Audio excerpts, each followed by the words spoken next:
कौवा और कौवी दाना लेने निकले हुए थे कि उन्हें रात हो जाती है। रात के अंधेरे में कौवा और कौवी रास्ता भूल जाते हैं और उड़ते उड़ते गलत दिशा में चले जाते हैं। कालू कालू, मैं तो थक गई हूँ, मुझसे अब और नहीं उड़ा जाता। फिर वो दोनों पति पत्नी एक पेड़ की डाल पर बैठ जाते हैं। यह पौधे हमारे जंगल के तो नहीं हैं, ये हम कहाँ आ गए हैं? मैंने तुमसे कहा था ना कि हम गलत दिशा में उड़ रहे हैं, मगर तुमने मेरी एक नहीं सुनी। अब रात इसी पेड़ पर गुजारते हैं, जब सुबह होगी फिर देखेंगे क्या करना है। कौवा तो पेड़ पर ही बैठा बैठा अपनी आंखें बंद कर लेता है और वह सो जाता है। अभी थोड़ी ही देर हुई थी कि तेज बारिश शुरू हो जाती है। उठ जाओ, अब क्या बारिश में ही सोते रहोगे? बारिश में भी आज ही आना था, एक तो सारी मुश्किलें एक साथ ही आ जाती हैं। गुड़िया बेटी, खिड़की के पास से उठ जाओ और खिड़की बंद कर दो, बारिश का पानी अंदर आ रहा है। मम्मा, थोड़ी देर बैठ लेने दो। टूनी की बेटी खिड़की के पास बैठी लालटेन पास रखने से अपनी किताब पढ़ रही थी। कालू कालू, मुझे तो बड़ी जोर की भूख लग गई है और मेरे सर में भी दर्द हो रहा है। मुझसे ऐसी बारिश में रात नहीं कटेगी। अब हमें किसी से आश्रय लेना ही होगा, कोई ना कोई पक्षी तो हमें अपने घर में रख ही लेगा। कौवा और कौवी उड़ते हैं। एक घर से उन्हें रोशनी आती हुई दिखाई देती है। दोनों कौवे उस घर की तरफ जाते हैं। कालू कौवा घर के दरवाजे पर दस्तक देता है। मम्मा, मैं देखती हूँ। गुड़िया दरवाजा खोलती है। आप कौन है? बेटी, कोई बड़ा है घर में क्या? पहले बताइए आप कौन है, नहीं तो मैं दरवाजा बंद करने जा रही हूँ। ना बेटी, दरवाजा बंद ना करना, हम बहुत मुश्किल में हैं। आज की रात आप हमें अपने घर में आश्रय दे दें, तेज बारिश में हम मर जाएंगे। मगर हम तो आपको नहीं जानते, आप अजनबी हैं हमारे लिए। आवाज सुनकर टूनी चिड़िया भी बाहर आ जाती है। आप कहाँ से आए हैं? हम सागर वाले जंगल से आए हैं। सागर वाले जंगल? वहाँ तो मेरी माँ रहती है। आइए, आप अंदर आ जाइए। हम घर से निकले ही थे कि रास्ता भूल गए और यहाँ आ गए। हम सुबह रोशनी होने पर अपने घर चले जाएंगे। वह मीनू मौसी है ना, उसके घर के पास ही मेरी माँ रहती है। अरे, हमारा घर तो पहाड़ों के पास है, जहाँ माही झील रहती है। अच्छी है बेचारी, अब तो वह मांस भी नहीं खाती। मेरी तो पक्की सहेली है माही झील। शाम का डिनर हम दोनों एक साथ ही करते हैं। किसी अजनबी को घर में ना रखो, किसी अजनबी पर विश्वास मत करो। गुड़िया ऐसे अपनी किताब से सब याद करके सबक ले रही थी। किसी अजनबी को घर में मत रखो। टूनी चिड़िया, तुम्हारी बेटी क्या कह रही है? मैं तो अपनी किताब पढ़ रही हूँ मम्मा। मेरी बेटी ऐसी ही है, जो किताबों में पढ़ती है उसे ही सच मानती है। इसे पता नहीं कुछ रिश्ते बनाए जाते हैं एहसास के और प्यार के। यह लें, आप दाना खाइए। कौवा और कौवी भूखे थे, वह दाना खाते हैं।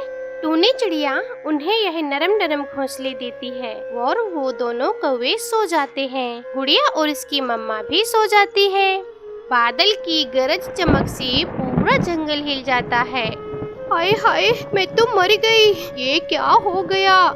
अरे सो जाओ कौवी बहन, सो जाओ। बादल की गरज थी। ऐसे सुबह हो जाती है। फिर बारिश भी थम चुकी थी। नदी पानी नाले से भर चुके थे।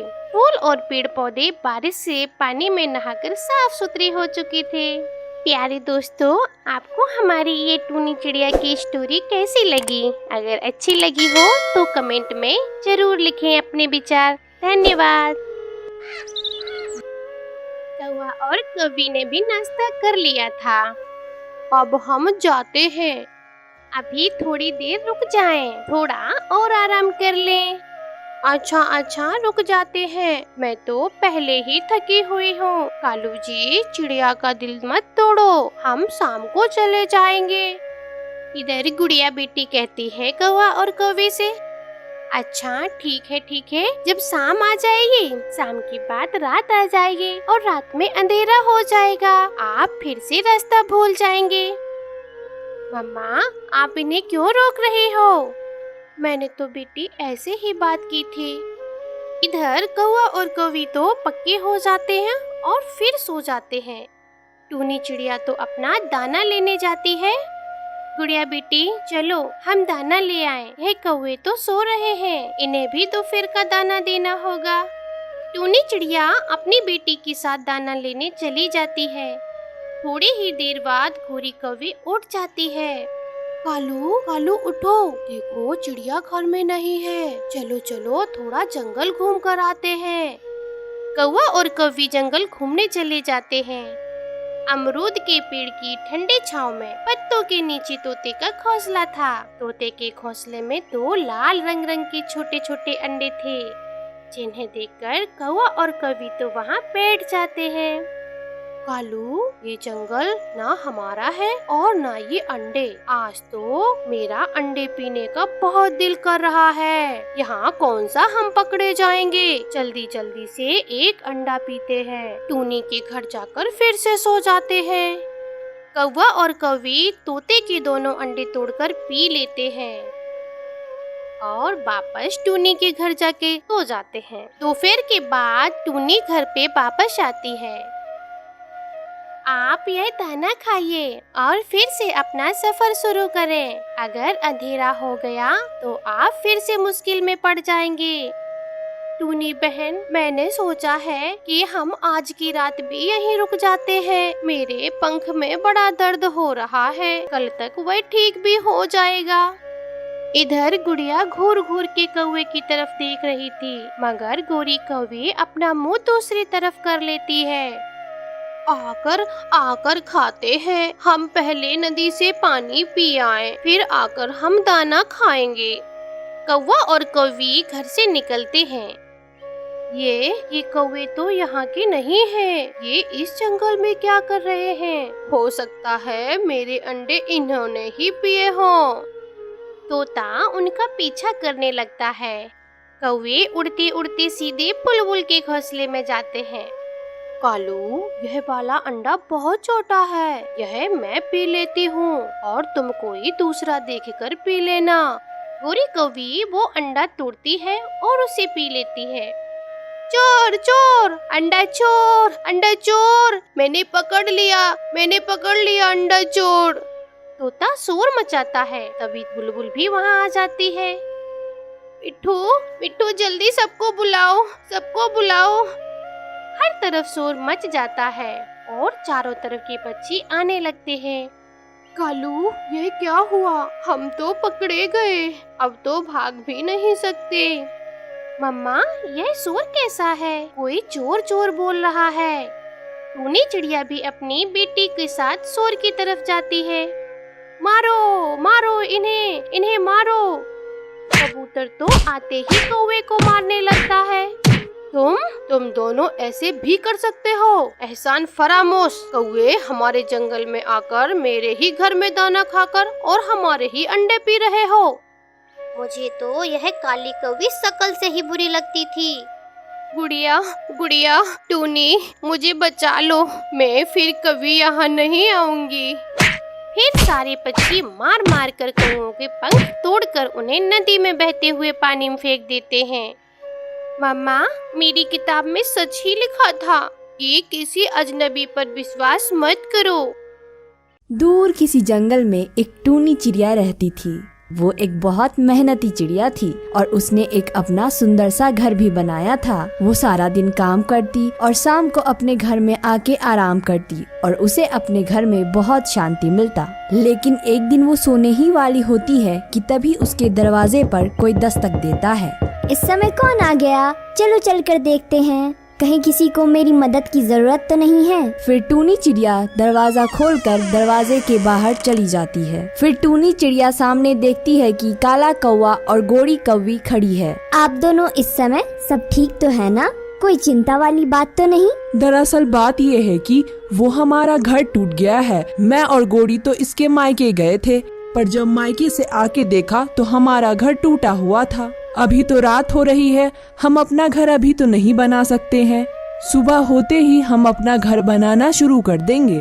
टूनी प्लीज आज रात हमें यहीं रहने दो, हम सुबह होते ही कल अपने घर चले जाएंगे।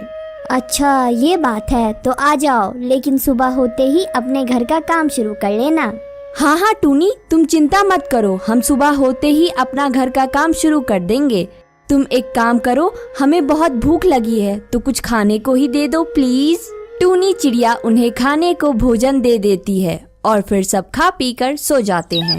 अगले सुबह टूनी चिड़िया जल्दी उठ जाती है, लेकिन अभी तक कालू कौवा और गोरी कौवी सोए ही रहते हैं।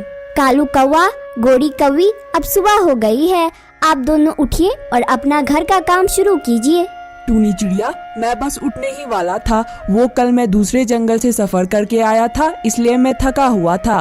तुम जाओ, मैं गोरी कौवी को उठा के जाता हूँ और मैं अपनी घोंसला बनाने की प्रक्रिया शुरू करता हूँ। और फिर टूनी चिड़िया चली जाती है और फिर कालू कौवा फिर से सो जाता है और फिर ऐसे ही सोते सोते दोपहर हो जाती है और कालू कौवा की आंख खुलती है और फिर काला कौवा गोरी कौवी को उठाता है। गोरी गोरी उठो गोरी, देखो कितनी दोपहर हो गई है, चलो और अपने घोंसले का काम बनाने का शुरू करते हैं। कालू जी, आज तो सोने में मजा ही आ गया, कितना नरम घोंसला बनाया है टूनी चिड़िया ने। ऐसा घोंसला बनाने के लिए काफी मेहनत करनी पड़ती है, जो तुम कभी भी नहीं कर सकती। कालू, मैं तो कुछ और ही सोच रही हूँ। अब क्या सोच रही हो? कहीं तुम इस घर पर कब्जा तो नहीं करना चाहती हो? कालू, तुम मेरे मन की बात कैसे जान गए? मैं तो तुम्हारी हर एक रग रग से वाकिफ हूँ। तो फिर तुम्हारा क्या ख्याल है? वैसे मेरा भी यही कहना है जो तुम्हारा ख्याल है। तो हमें क्या जरूरत है बाहर जाने की, चलो दरवाजा बंद कर दो। दाना तो पड़ा ही हुआ है चिड़िया का, चलो हम सो लेते हैं और जब चिड़िया आएगी तो हम दरवाजा ही नहीं खोलेंगे। और नहीं था, ये तेरा भाई कालू ही तो था। हाँ देवर जी प्लीज हमें माफ कर दो, हमारे लालच की सजा हमें मिल गई है। ऐसे कौवे और कौवी को सजा मिल जाती है। प्यारे दोस्तों, आप इस कहानी को लाइक करना बिल्कुल भी ना भूलें। आपका बहुत बहुत धन्यवाद।